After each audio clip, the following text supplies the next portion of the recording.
Welcome to the Ardèche region of France, which provides the backdrop for the Rallye Monte-Carlo. The rally has moved to this region to rediscover some of the classic Monte Carlo stages in what is this most famous of events' 75th running, and also in a bid to guarantee the snow and ice which make this event unique. But the warm European winter has resulted in the roads being dry, conditions tailor-made for the reigning world champion Sébastien Loeb. But there was one question mark hanging over him. How would his Citroën C4 perform? This was the competitive debut for the car that's replacing the all-conquering Zara.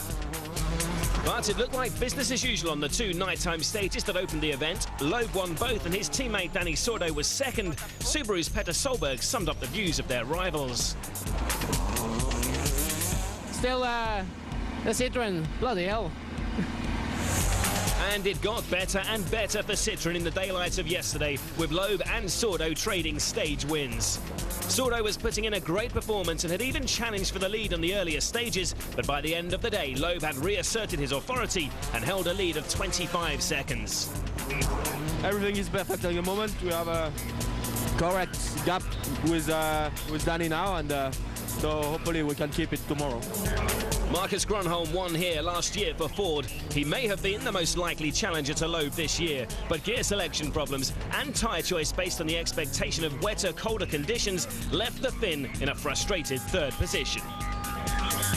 Subaru's Peter Solberg was also struggling. He finished the day in 7th, but stated that he was happy with his progress as he learned more about these new BF Goodrich tyres.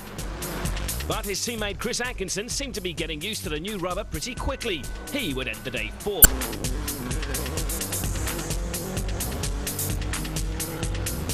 And here is the leaderboard going into Saturday's stages. Behind Atkinson, Mikko Hirvonen and Tony Gardemeister are 5th and 6th, separated by less than 7 seconds. But at the top, Loeb's lead over Sordo is 25.2 seconds. Marcus Grönholm is a further 50 seconds back.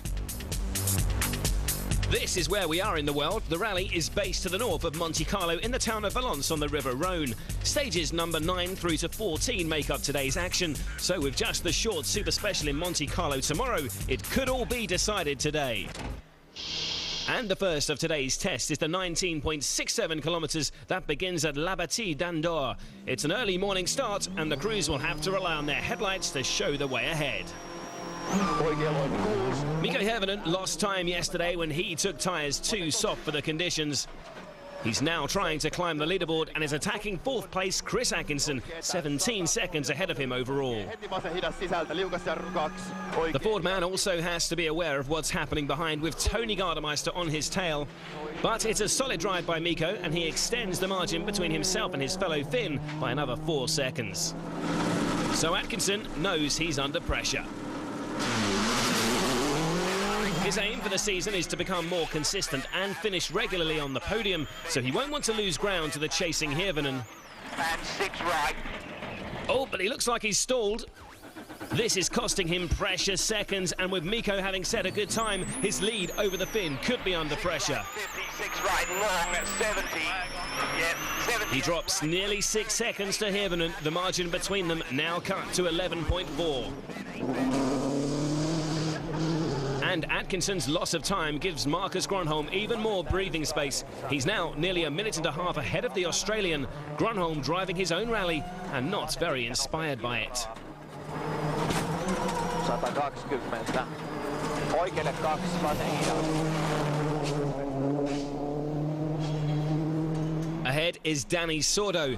The Spaniard says the C4 is faster than the Zara, but it's longer and wider, so it's a little less neat in twisty sections, which isn't an issue here. He pulls another 9 seconds away from Grönholm.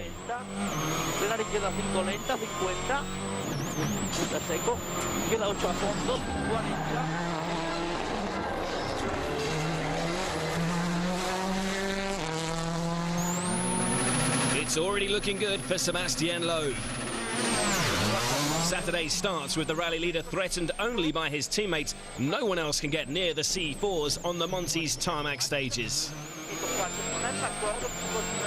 Man and machine perfectly adapted to this environment. He wins his 6th stage of the rally, beating Sordo by just over a second and the rest of the field by 10 seconds at least. Loeb's lead now stands at 26.3, with the top three fairly spread out. The battles to look out for are between Atkinson, Hirvonen, Gardemeister and Solberg, who are covered by less than 30 seconds. The spectators already gathering for the next stage at St Bonnet. That's coming up after the break.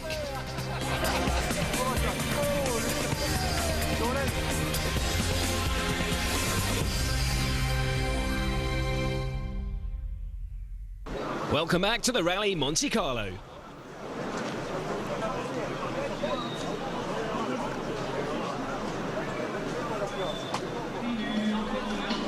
Fans from all over the world have made the pilgrimage to these stages, including these guys from Mexico. And they're waiting for the cars on stage 10, St Bonnet. Next year, go to Finland. Go to Finland,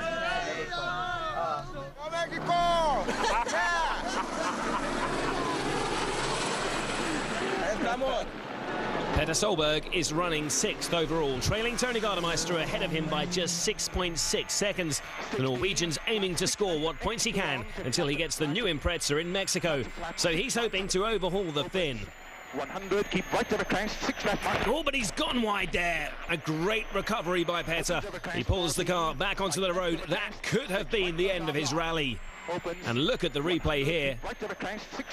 Co-driver Phil Mills braces himself in readiness for a big off. 40, slight left of the crest, 6 right. And despite that moment, the Norwegian is faster than Gardemeister in this stage.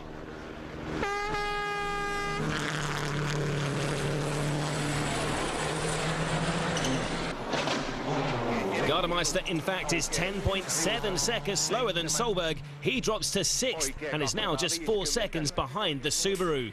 Pitkä oikea täysmiinus, ehkä 100. Mikä siinä oli? Ei luista nyt oikein. Oikea täysmiinus, lyhyt 8. Vasen eri plus, lyhyt sumppuun, 150.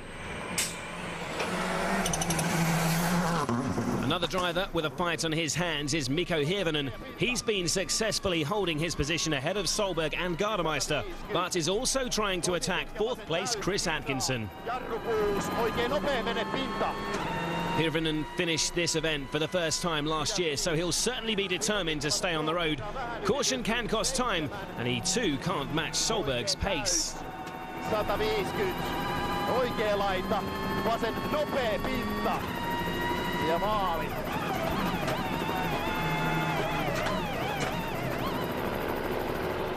So Atkinson comes into the stage, knowing that his teammate has been fastest so far. Having dropped time on stage 9 with a spin and a stall, the young Australian is seeking to consolidate 4th place. There's Petter's stage time, and Chris is without doubt looking competitive. He's going to beat his teammate, and by quite a margin. 7.7 seconds faster. That's a great drive. Clear stage.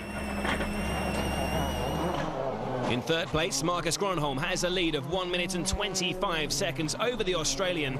It's a comfortable advantage, but it still looks like he's giving it everything here. He'll not be keen to give away too much time. 7. Ja vasen täys. Oikein pitkä täys yli nypyn, 300. Oikealle oikea, eli tiukka. Jatkuu oikein nopea. But Gronholm loses 3.5 seconds to Atkinson on this stage.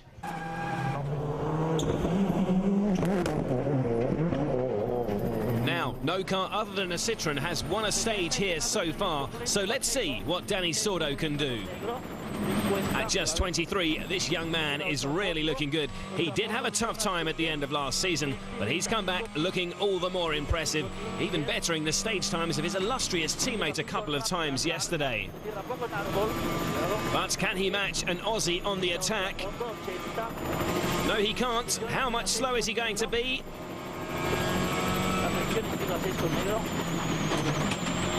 7.3 seconds. Atkinson still the fastest man on stage. With just Sebastian Loeb still left to come through. The 3 times world champion has often been in a different league to the rest of the field over recent years.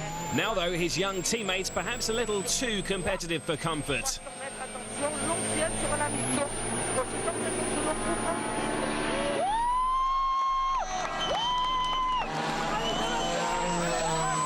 Well, the Mexicans are certainly still enjoying themselves. While on the early splits, Sebastian's times were very similar to Danny's, and now we're coming toward the end of the stage. And look at that, he's lost time to the Spaniard over this final sector. No chance of beating Atkinson, and Seb's nowhere near Danny. He's 7.9 seconds slower. Loeb's problem in those final few kilometres was that on hearing that his splits were comparable to Sordo's, he backed off.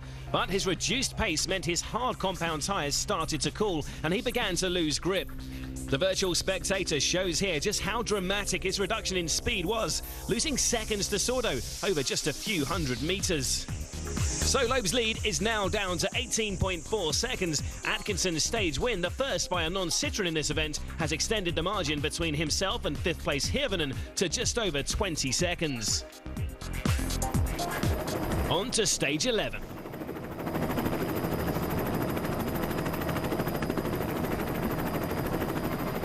And there was no backing off from Loeb here. He beat Sordo by more than 10 seconds.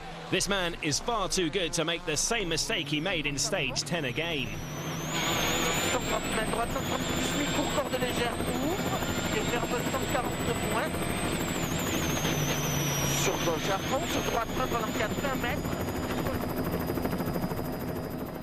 Mikko Hirvonen also lost time on stage 10, dropping away from fourth place Chris Atkinson.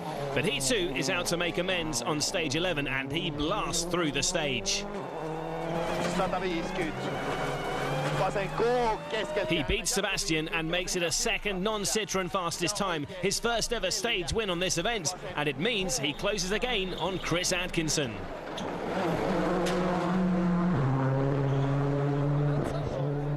The Australian is driving with a damaged drive shaft. It had come out of the hub and he had to push it back in on the road section between these two stages.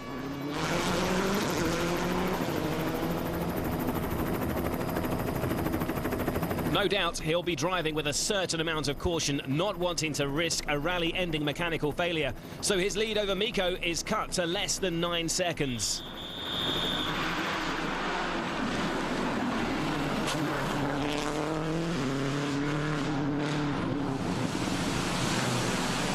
Atkinson's Subaru gets a quick wash as he arrives back in service, but it's the meteor matter of his drive shaft that will be concerning him rather than how shiny his car looks.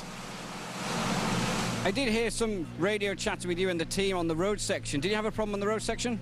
Yeah, just a drive shaft popped out, so we had to fix that and sort it out for the last stage, but we got it back together and got going.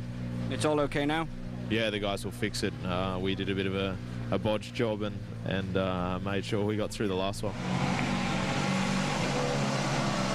Sebastian, 3 stages down this morning, leading by 29.6, but in stage 10, the last 9 kilometres, you lost just under 9 seconds. What happened in there? I was a bit faster than Danny in the start of the stage, and then I saw my splits, and then I tried to slow down. And we had both a bit hard tires, and when you slow down, the tire is going colder, and then you lose the grip, and more and more, and the end was really tricky, and I had cold tires, so I just tried to slow down. I had also some message before the stage that the end is really tricky, so I didn't want to take any risks. The afternoon loop is a repeat of this morning's tests. So stage 12 is a rerun through La Bâtie d'Andorre, where Peter Solberg closed in on Tony Gardemeister this morning before overhauling him on stage 11. 2 right minus, tightening shot, 1 plus. 15. Once again, he's faster than the Finn, extending his lead over him to 26 seconds. Even faster than Solberg on stage is Mikko Hirvonen. He's showing impressive pace on the tarmac and seems to be growing in confidence as the event progresses. His very competitive stage times mean the pressure's once again on Subaru's Chris Atkinson, ahead of him in 4th place. The Australian will be reassured that in service his drive shaft was properly repaired, so he can afford to fight for his position. He has a lead of just 8.9 seconds over the Finn, and that's the time he has to beat to hold on to 4th, 10 minutes and 54 seconds. He's going to be hard-pressed to keep inside that target time. This is going to be tight. Black crest, 50. Here come the finish boards. No, he's lost fourth place to Hirvonen, but is just 0.4 of a second behind his rival. A good stage for one of the Fords then, with Mikko moving up the table. Marcus Gronholm can't expect to overhaul the Citroens unless one of them makes a mistake. Vasen eri, jatkuva eri, pyöreä suppu, 120 ja oikein pitkä nopea kirraa.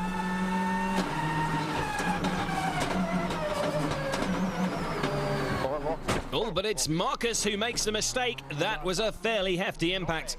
A reminder that he has to keep his focus if he's going to get his focus to the finish. And the two Citroens are still well in control as we move on to stage 13, where the attention will be on Chris Atkinson and Mikko Hirvonen again. And here is the Finn about to enter the stage. Mikko's been in such good form lately, with 6 podiums on the last 8 rallies of 2006, and he's looking good again here. In an event he's only managed to finish once.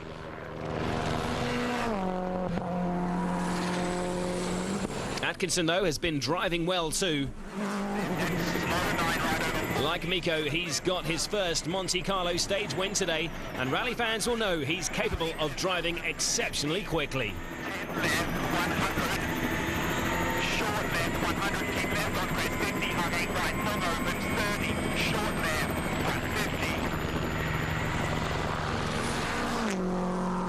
So Mikko's coming towards the end of the stage now. It's been a topsy-turvy battle so far, with tyre choices, setup and the slightest difference in driving all playing a part in who beats who. Mikko is just a few hundred yards from the finish, and there's the clock. His stage time is 12 minutes and 40 seconds dead.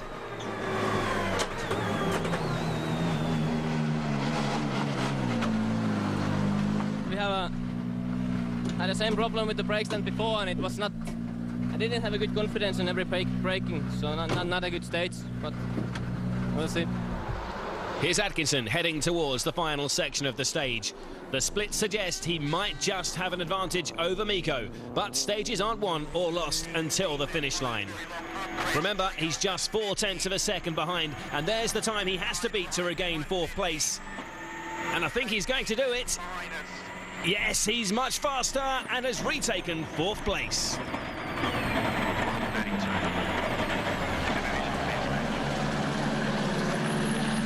Chris, it looks like you may have just got 4th place off Hirvonen there. Yeah, considering how ordinary I drove in the first one there, I had to pull my finger out again. You've had a blinding day today. Yeah, it's a couple of good stages and a couple of really bad ones. I just got to sort myself out, get one good one in this last one, then we were right. Those battles behind him won't concern Sebastian Loeb.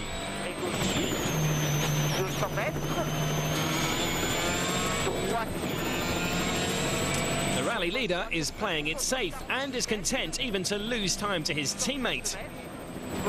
Seb's only 6th fastest on stage, dropping 6.7 seconds to Danny Sordo, but he still leads the rally by more than 23 seconds.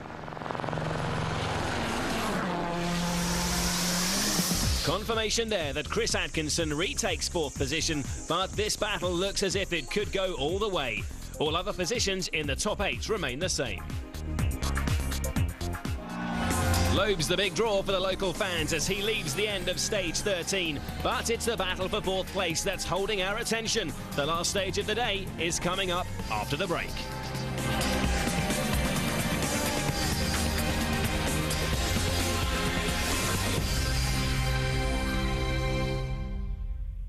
Welcome back to southeastern France and the Rally of Monte-Carlo. Before we go into the final stage of the day, let's catch up with what's been happening to some of the drivers lower down the leaderboard. Henning Solberg has struggled in the Ford this weekend, and he was lucky to get away with this spin on stage 10. He's 15th overall. His Stobart Ford teammate Matthew Wilson is driving on tarmac in the 06 Focus for the first time and is running 13th. 20 left, 2 minus, half long. Absolute right in, 160. Right 6 minus, 60. Just one place ahead is privateer Gareth McHale, who's had a consistent day's rallying in his Focus.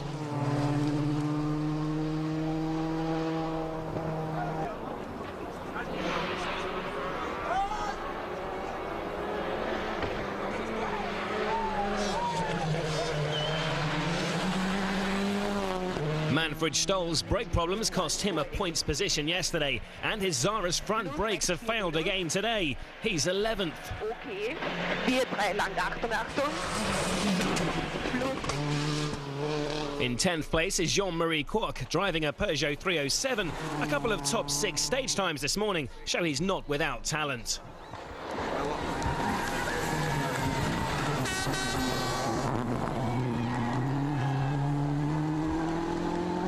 Just outside the driver's points, Jari-Matti Latvala's been fighting all day to catch Jan Kopecky in 8th place and is just 5.4 seconds behind the Czech.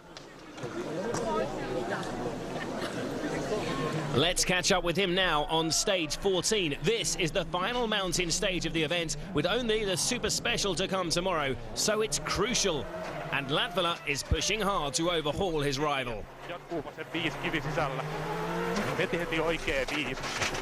Oh no! That could prove very costly. He slid wide on the loose gravel, hitting that stone wall very hard. And look at that! His rival Jan Kopecky in the Skoda has caught him up on the stage. Latvala is forced to retire with the roll cage too badly damaged. Mikko Hirvonen has also been involved in a touch-and-go battle, gaining and then losing 4th place. And this stage offers him his best and probably last real chance to fight back. He sets another great time, taking the battle to Chris Atkinson ahead of him.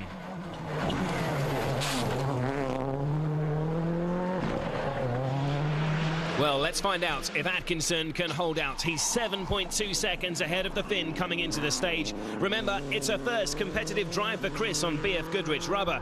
He seems to have made the transition from Pirelli very cleanly. There's the time he has to beat to retain 4th place. Once again, this could be a tight finish. There's scarcely anything in it. Will he do it? No! So close, but he's lost out again and will go into the Super Special tomorrow, just 0.8 of a second behind his rival.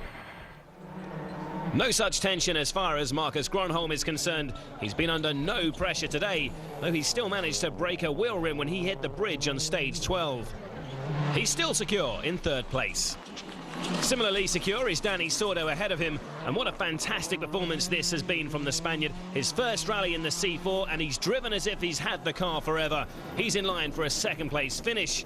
And in line to win the 75th Monte Carlo Rally is its 3 times winning partnership of Sebastian Loeb and Daniel Elena. So, even with the rally moving away from the route they know, it still posed them no problems.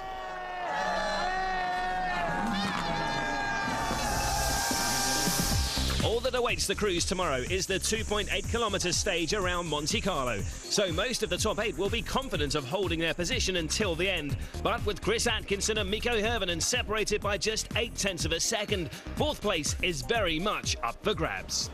Chris in 5th place, but 0.8 of a second behind Mikko for 4th place. You've got to have a go for it, and they always say it's better to chase than to be chased.